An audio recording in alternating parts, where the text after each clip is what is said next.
Hi, I'm Amy Beers, and on this episode of Drinking with Beers, we are trekking into the wild to Metazoa, Indy's animal brewery. We're featuring a very special beer inspired by the matriarch of the new Tembo Camp at the Indianapolis Zoo, as well as a couple other favorites. And to tell us more about this unique opportunity to drink beer and help animals, our special guests, Lauren Frederick and Julie McDermott.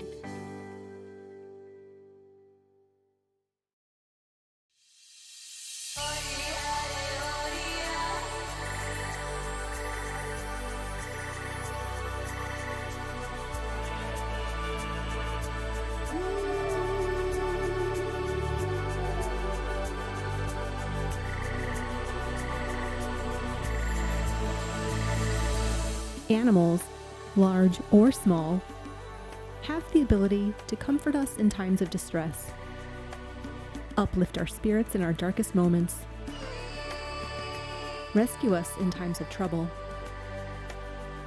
bring love and joy into our lives, and inspire us to be better humans. They also play a vital role in our ecosystem. The world needs animals.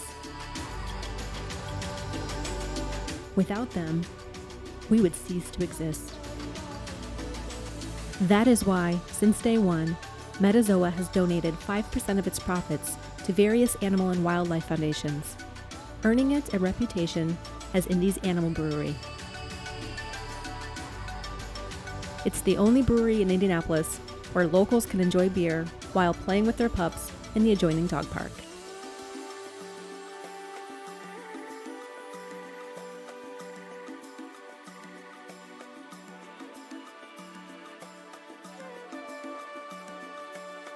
But Metazoa isn't just for dogs and their humans.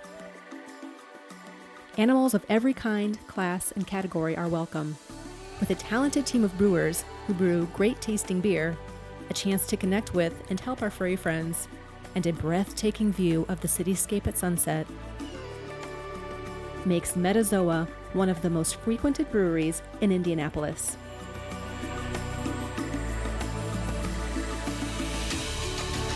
for today's episode, I've chosen 3 beers for you to try, but there is one in particular that I'm really excited to share with you. Because, I don't know if you can tell, but I'm kind of obsessed with elephants. And when I found out about the new Tembo Camp exhibit at the Indianapolis Zoo, and that Metazoa partnered with them to help raise money and awareness for these elephants, well, I just had to share it with you. Plus, it's a pretty good beer. So Metazoa Brewery partnered with the Indianapolis Zoo to bring you the Matriarch IPA, which I'll be sharing more with you during the tasting portion of this video. This beer was inspired by Sophi, who is the matriarch of the Indianapolis Zoo's new Tembo Camp exhibit. And when you visit the Indianapolis Zoo, you'll have a chance to meet Sophi up close and personal, as well as the rest of the African elephant herd. You'll have a chance to see how they're cared for and learn a little bit more about global conservation efforts. And did I mention you can grab a can of this matriarch beer at the zoo and drink the beer while you see the elephants.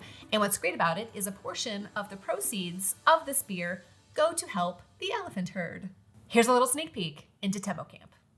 Sophi, trumpet! Hi, I'm Nikki. I'm one of the elephant trainers here at the Indianapolis Zoo. And we have Sophi with us today. She just finished her bath. We give our elephants a bath several times a week. We try to do it daily if we can. And baths are very important for our elephants. It gives us an opportunity not only to check them out physically to make sure everything looks okay, but also gives us a good opportunity to work with them and train them and help strengthen the bond between the elephant and the trainer. During their bath, we check the elephants all over. We scrub them from the tops of their backs to the bottoms of their feet. We scrub both their face and we scrub their back end. We even scrub behind their ears. So we check our elephants all over. That gives us a good opportunity to check every part of the elephant to see if they have any scrapes or bumps that we need to take care of. So as you'll see during Sophi's bath, she lifts her feet for us. That gives us a good opportunity to look at the bottoms of her feet. And then we can also see if we need to do any care for her feet. So with the elephants, we give them pedicures. And with that, we trim their nails and both the pad on the bottom of their foot as well to make sure they don't have any deep grooves in there that rocks or sticks can get stuck in. to make sure their feet are healthy. And the bath is also a really good opportunity for a training session for the elephants. Training sessions not only help us to take great care of the elephants, but it strengthens the bond between the elephant and the trainer. A lot of the things that you see us doing with Sophi and our other elephants here at the zoo, we can do because we have a very good relationship with them, and that training experience helps us to have that bond with the elephants. So Sophi here is our matriarch. She is 52 years old. She weighs right around 9,000 pounds. Sophi is a really amazing girl. She's definitely the leader of our herd, and she's just a real sweetheart. We really love working with Sophi. So thank you for joining us today for Sophi's Bath. I hope you've enjoyed it, and we'll see you soon. I really hope you get a chance to visit the new Tembo Camp exhibit at the Indianapolis Zoo. I'm telling you, if you have this opportunity to go see elephants up close, you should take it. I was in Thailand about 5 years ago, and I went to an elephant camp nature park, and I had the opportunity to feed and bathe them and just get up close and personal. And I'm telling you, they are such amazing creatures. They're ginormous, but they're so gentle. I can't speak enough to how amazing that experience was. And what's awesome, why I'm so excited to share this with you guys is because, you don't have to go all the way to Thailand to experience these majestic creatures up close. You can just go to the zoo. This experience is right here in our own backyard. So now that you've had a chance to virtually meet Sophi, I hope you are super excited to try this Matriarch IPA. I'm super excited to share it with you. I also have 2 other beers for you to try today. We have the Nap in the Hammock Cream Ale and the Puppy Slumber Party Milk Stout. So if you purchase these beers to drink along with me, go ahead, grab a can, grab a glass, and we'll get started.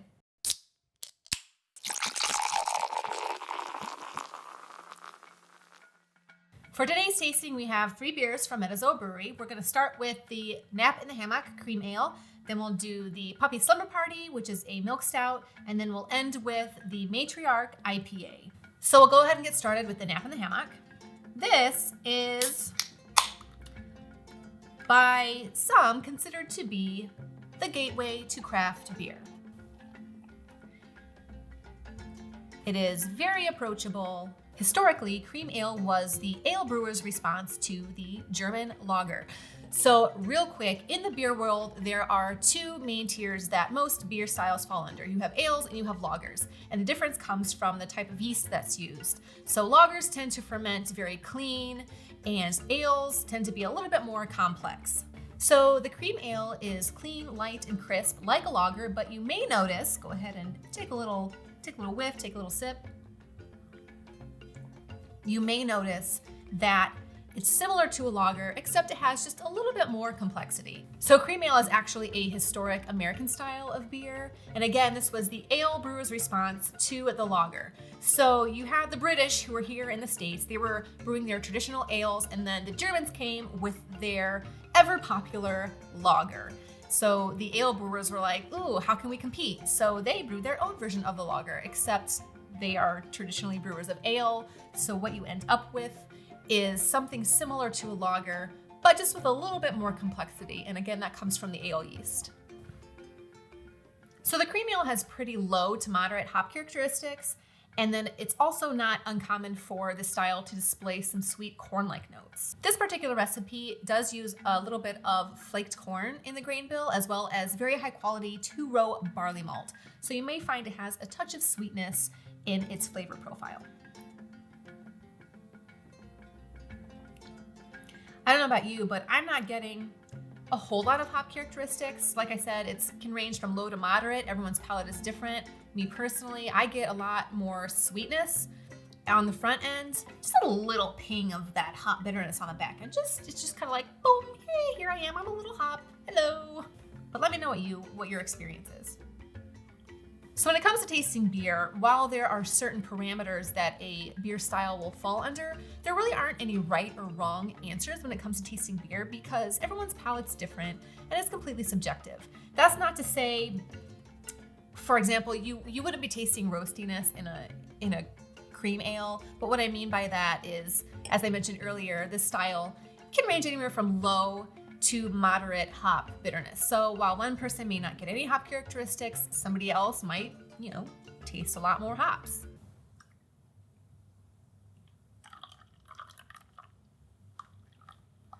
This is one of those beers I feel like if you're having a super lazy day and you're just gonna drink beer all day, this would be the beer. Look at this lazy sloth.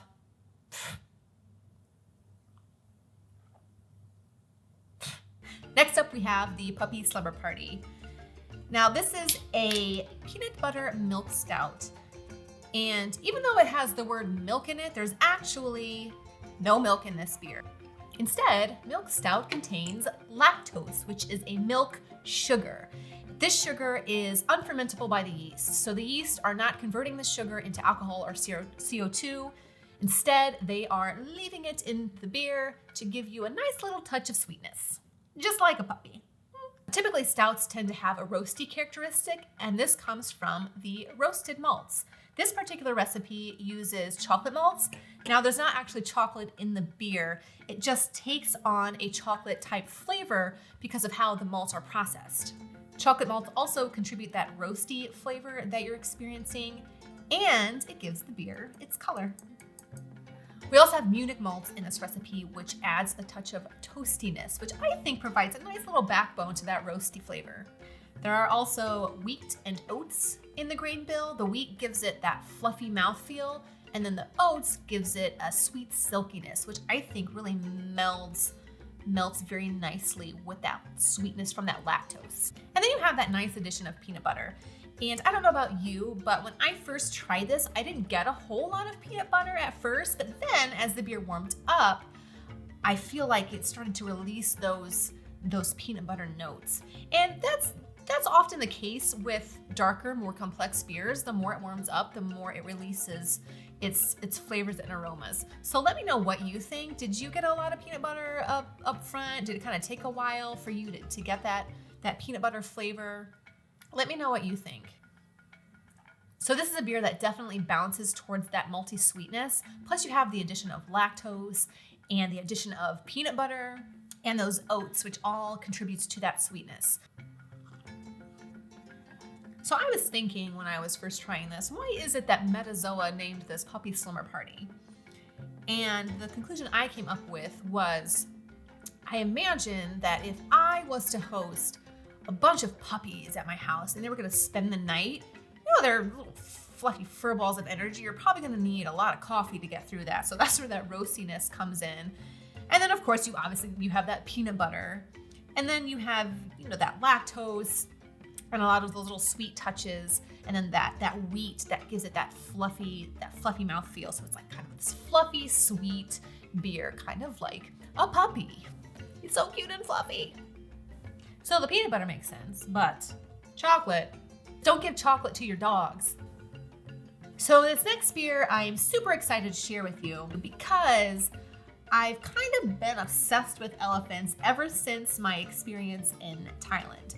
And when I found out that Metazoa Brewery brewed this in collaboration with the Indianapolis Zoo to help the elephants, I was like, I have to share this beer. So I hope you guys are just as excited as I am. Now, I featured IPA on past tastings, but those have kind of tended to be specialty IPAs. So we had the rye IPA from Black Acre, and then we had the IPA infused with blood orange from Chili Water. But this Matriarch IPA is just a standard American IPA.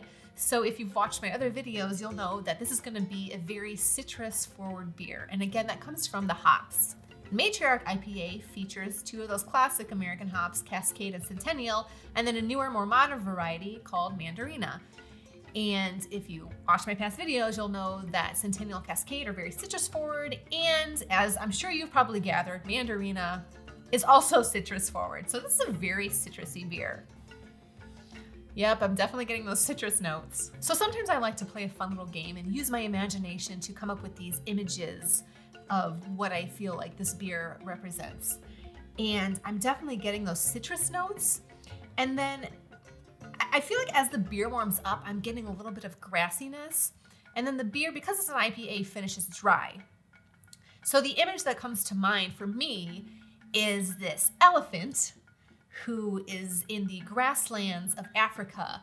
And that citrus is like the sun shining down, and then you get that grassiness because of the grasslands of Africa. And then of course it's dry, finishes dry, just like the grasslands in Africa are dry. I don't know if, that grassiness could be from those Centennial and Cascade hops. It has a little bit of, floral notes in its flavor profile. Maybe that's kind of what I'm getting. But again, as I mentioned earlier, tasting beer is completely subjective. And sometimes psychology can also play a role in that. And maybe, I just want this beer to fit this image I have of this elephant in Africa. But let me know what you think. Are you getting a little bit, that citrus is obviously there, but I feel like that grassiness is a little bit more subtle. But again, it could just be me just making things up, But I definitely feel like I get something else besides citrus in there. So let me know what you think. Do you think you get a little bit of earthiness? Do you get a little bit of that grassiness, or could be a little bit of that those subtle floral notes from those classic American hops? It also kind of has this big flavor, like how an elephant is big. It's just kind of a fun little game I play. If you want to play along, let me know if you have a different image that comes to mind. I would love to hear what you get from this beer. It's like a bowl of African sunshine. Here comes the sun.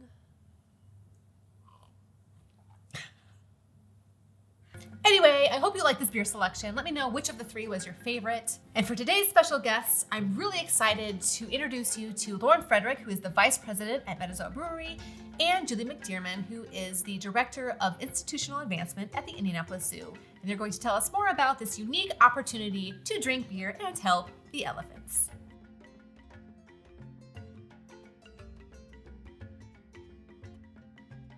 Thank you so much, Lauren and Julie, for joining us today. Thanks for having me. Yeah, thanks for having me too. Let's get right down to it. Let's talk about this beer. And then I want to hear all about this new Tembo Camp. Yeah, absolutely. So I'll kind of kick it off talking about the beer a little bit. So this is the Matriarch.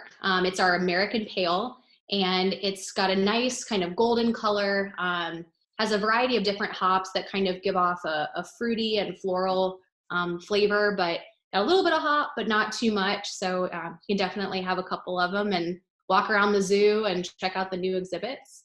And this relationship. Drink at the zoo? Yeah. Mm-hmm. Yep, you can have it at the zoo. Yes, I love it.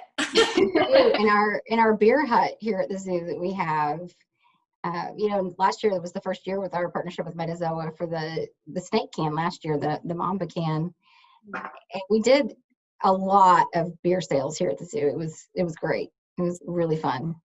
I mean, what's better than walking around and looking at the animals and drinking a beer that helps support the animals? Yep. Yeah, it's Absolutely. like a double whammy. It's awesome. Yeah. It helps that both beers have been delicious too, so that helps. That was my next question to you, Julie, was have you had the Matriarch and what were your thoughts on it?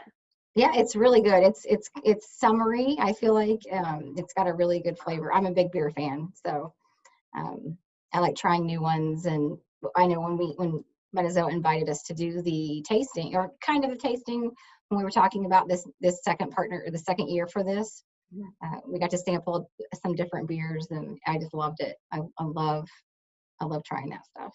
So what's the best part of your job? Being with the animals or drinking the beer? Oh, definitely being with the animals. I mean, I don't get to drink beer that much on my job, so. We could change that, Julie. Yeah, exactly. Yeah, no, it's definitely, being with the animals and working with the people here at the zoo, it's fun, and getting to connect people with the zoo and the animals is great. Mm-hmm. Lauren and I were talking, and I feel like I'm picking up on a little bit of grassy notes in here from the hop. Yeah, it does have some kind of like herbal, natural kind of notes to it. It's a really interesting, you think of all American Pale as being the same, but the different hop varieties really give it just such a unique flavor. Yeah, it definitely has that citrus, and then kind of even as it warms up, I get a little bit more of the grassiness. And I always like to think of images in my head when I drink beer, and I was just imagining an elephant in Africa. Like the citrus is the sunshine, the warm sunshine, and then you have the grassiness, like the grasslands of Africa. And then the beer finishes dry, how I imagine Africa probably is. I haven't been. Yeah. I don't know that our brewers thought through all that, but if they did, more power to them. But good for them. It works. I told you elephants walking around the dry grasslands of Africa. Yeah. Yeah. No, and it's a delicious beer. The thing I like is that it really does quench your thirst because it has a little bit of that bitterness, but not so much that, you get kind of that like dry, sticky feel on your tongue after. Yeah, I think it's a good beer for walking around the zoo for sure. Yeah, for summer. So tell me, how did this partnership form exactly? I know Lauren, Metazoa has always donated 5% of profits to various wildlife foundations, but how did the partnership with the zoo specifically and this beer come about? Yeah, so I'm trying to remember this. It really was kind of a happy coincidence. Around the time that they were starting to look at the Black Mamba exhibit last year, and starting to at the same time kind of grow their beer program, we got engaged with them, and they kind of said, how cool would it be if we could have a beer that would feature, the newest exhibit at the zoo, and then maybe there could be like an additional, contribution component that would allow the public to support the zoo through purchases of beer. And because we give 5% to animals and are so animal focused, it's kind of a natural thing that just came about. So we got some art done and came up with our first, what we would call like collaboration zoo beer, that was on a big scale. And it was the Black Mamba, and it was also an American pale, but with totally different flavor profile. And it sold really well for them. And so then they actually picked up a couple of our other beers and are serving them at the zoo. And then when they were excited about this exhibit, and late in the fall, or I guess it was early winter, we first started the conversation again. And so it kind of just happened. It wasn't this like premeditated thing, but it's been super successful. I'm really happy. Any way we can support the zoo, we try to. So. Yeah, so because the zoo is a nonprofit, and what a great way to help raise money is through beer. Yeah, exactly. Yeah. So, and it goes specifically toward like their animal conservation efforts. So something that's very near and dear to our hearts. Yeah. So Julie, tell us about this new Tembo exhibit. Well, first of all, I just wanted to say, I do have to say thank you so much to Metazoa for doing this with us and for us. I mean, it's been a great partnership, and I know you guys have done a lot of stuff for us in the past too. You've done trivia nights for us with our zookeeper teams, and you've done some other really cool stuff for us and helped us out when we hosted our national conference a few years ago. So yeah, it turns out zookeepers are a great time. They know how to drink beer. People. They really know how to drink beer. Yeah, they're awesome. They are a lot of fun, and so it's just been a really great partnership, and this has just been a really cool extension of something that we started a few years ago. So it's been great. When did you open the beer hut? Because I feel like it's been maybe a couple of years since I've been in the zoo, and I don't remember there being a beer hut. So we have our food vendor here is Centerplate, and they're a national organization, and they do a lot of places like us, like zoos and aquariums, and Lucas Oil and places like that. So they do a lot of, I guess, attraction places, and I think it's always kind of been a little bit of a secret that we had beer here at the zoo. And it was in their cafe, and it was on the up on the board and everything. But now they've opened up this beer hut, and it's just really exploded. Last fall during Zoo Boo, it just exploded. People were so excited to see this beer hut, and Pat Cummings, who's our Centerplate GM here, he was just, he called me. He's like, "Oh my God, we've sold so much beer." So it's been really neat. And yeah, it's really fun to watch parents walking around with the beer, and they're having fun with their kids. Everybody's having fun. So tell us about this new Tembo exhibit. So yeah, this is all brand new. We started talking about it a few years ago, and we knew we wanted to expand the elephant space, so they have a little bit more room to roam. And so if you've been to the zoo, you'll know that we have our regular elephant yard, where you'll see all of the elephants out at any given time during the day. But now they have access to Tembo Camp, which is another yard. So Tembo in Swahili means elephant. And so it was just kind of a really cool name that we came up with for the exhibit. And people can see elephants in a totally different way now, and they can get closer to them. Maybe at some point have an opportunity to even go up and touch them. They'll see them getting baths, which elephants love to get baths. The keepers take big, these hoses and just squirt them down and hose them down, and then take some soap and soap them up and then brush them. It's a lot of fun. Yeah. So people are going to get to see all that stuff, and they'll get to see, how they take care of their feet, how the keepers take care of the elephant's feet, just all the behaviors the elephants do. It's a lot of fun. They'll hear them trumpeting as they come over. They're so excited to visit this new space. So it's just going to be really fun. You mean the elephants are excited to visit the new space, or the visitors? They are. Yeah. They are. I think our horticulture team, they planted all this new grass and all this new sod, and the elephants just came in and just started, oh yeah, here we are. We're ripping up all this grass. We're going to eat all this grass. So it's funny to watch them explore the new space. It's a lot of fun. So you've had the elephants since, well, not maybe these particular elephants. How long do elephants live? So don't quote me on this, because I am by no means an animal care or expert of any kind of animal. Just hearing what I know, or passing on what I hear here at the zoo. Our oldest, I believe, is 52. Oh, maybe. Wow. Okay. So they can live for quite a while. Okay. So my question was, since I know you've had the elephant exhibit since 1964, probably not the same elephants. So you've had elephants, but what made you decide to open the new exhibit? So elephants are one of those animals that people ask about all the time, and that they really love them. You just hear the kids coming and we want to see the elephants. And we wanted to give people, not only did we want the elephants to have an opportunity to have more room to roam, but we also wanted our audiences to have a better opportunity to get closer to them, so that they would care more about what's happening with elephants, and so that we could educate them more about not just our herd, but what's going on in the wild with elephants, and make that connection.